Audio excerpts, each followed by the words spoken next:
એને ખબર હોવા છતાં પણ મને જો આ દુઃખ પડે છે એનો મતલબ કે આ મારા કોઈ પૂર્વના કે સંચિત કર્મોનું ફળ છે, આ જ મારી નિયતિ છે અને આ જ રીતે પરમાત્મા મારે દુઃખ કાપતો હશે એની કોને ખબર છે?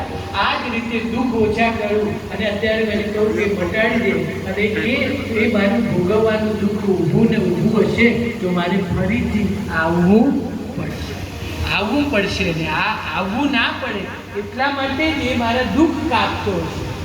તો એ કહે છે પ્રભુ તું મારો તારણહાર હે. તો આ ભગવાનનો આપણે શું વાત કરતા હતા કે એને બધી જ ખબર છે કે અને આગળ અહીંયા જે સંત હોય ભક્ત હોય ભગવાન પણ અવતાર લઈને આવ્યા તો એમને મૃત્યુનો કાયદો તો પાડે તો કે છે આની સમજવાની વાત છે.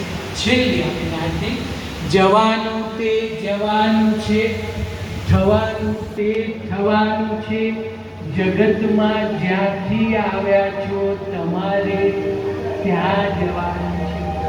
જો આપણે રોજ ભગવાનની મંગળાથી લઈને શયન આરતીના દર્શન કરવા જઈએ